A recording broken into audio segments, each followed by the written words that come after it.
पाकिस्तान की तारीख में देखें जब भी इलेक्शन हुआ है वो कंट्रोवर्शियल हुआ है। इमरान खान की रिकॉर्डिंग है कि मैंने खुद इस चीफ इलेक्शन कमीशन अपॉइंट किया और किसकी कहने पे भी उन्होंने टीवी पे बताया। और बड़ा अच्छा बंदा है। हाँ, अच्छा बंदा था। उन्होंने शेख रशीद ने कहा तो मेरे साथ सेक्रेटरी रेलवे रहा है। तो इलेक्शन कमीशन पाकिस्तान के अंदर कभी भी आजाद नहीं रहा है। 5 साल पहले बताओ जी फलानी पार्टी का प्राइम मिनिस्टर बन रहा है, अभी इलेक्शन हुआ ही नहीं होता। जदून साहब, ये जो इलेक्शन वाला मामला है बार बार जो है हम देखते हैं कभी मौलाना इस पे बात करते हैं, कभी कोई और दोस्त इस पे बात करता है।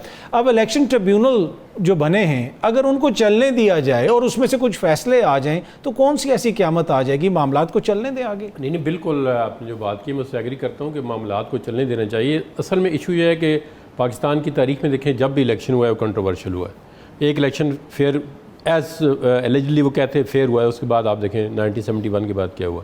तो बाकी तो उसमें पता है एक चीज़ क्या है, वो फेयर इलेक्शन होने की वजह से मुल्क नहीं टूटा। जिसका मैंडेट था उसको मैंडेट ना दिया। भुट्टो की सीटें थी 80 या 82, शेख मुजीब की सीटें थी 165 के करीब, मतलब ऑलमोस्ट डबल सीटें थी। भुट्टो साहब नहीं किया गया ना। भुट्टो साहब के वोट थे तकरीबन 60 लाख और शेख मुजीब साहब के वोट थे 1 करोड़ 23 लाख के करीब। तो अब ये एक मिसाल दी जाती है कि फेयर इलेक्शन, तो फिर बच्चों के जहन में खौफ पड़ जाता है कि अगर साफ और शफाफ इलेक्शन हुए तो मसला बन जाए। अब इशू ये है कि मैंडेट नहीं माना गया। नहीं, बिल्कुल एग्री टू यू कि मैंडेट नहीं माना। उसके बाद इलेक्शन कमीशन जब भी पॉइंट होता है, अभी जिसका जो प्रोसीजर है कि जी ट्रेजरी और अपोजिशन मिलकर पॉइंट करते हैं, ये इमरान खान की रिकॉर्डिंग है कि मैंने खुद इस चीफ इलेक्शन कमीशन अपॉइंट किया और किसकी कहने पे भी उन्होंने टीवी पे बताया। और बड़ा अच्छा बंदा है। हाँ, अच्छा बंदा था। उन्होंने शेख रशीद ने कहा तो मेरे साथ सेक्रेटरी रेलवे रहा है। तो इलेक्शन कमीशन पाकिस्तान के अंदर कभी भी आज़ाद नहीं रहा है।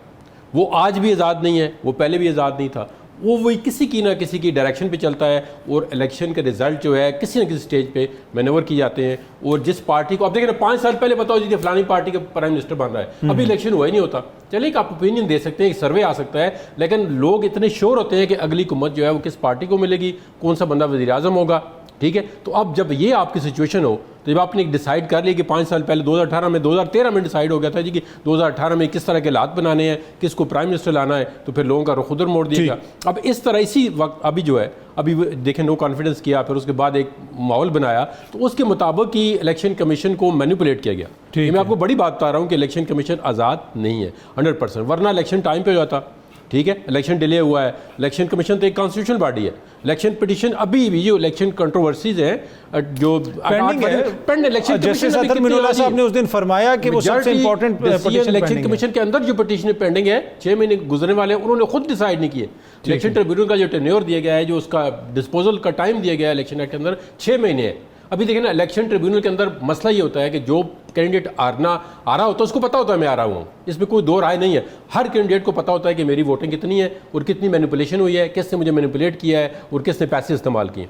उसके बाद उनका जोर इस पे होता है कि ये लेट डिले हो जाए। आगे असेंबली की मुद्दत अगर 4 साल होती है, आपने देखा है ना, ये पीछे एक सरगोदे की सीट थी भट्टी, डॉक्टर जुल्फ़िकार अली भट्टी, उसका फैसला जो है इलेक्शन से 3 महीने नए इलेक्शन से 3 महीने पहले हुआ।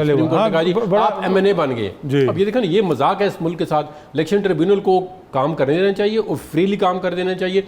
जो भी इलेक्शन ट्रिब्यूनल आप आगे अपील कर लें सुप्रीम कोर्ट के अंदर, लेकिन उनको विदिन 6 मंथ जो है डिस्पोजल करने देना।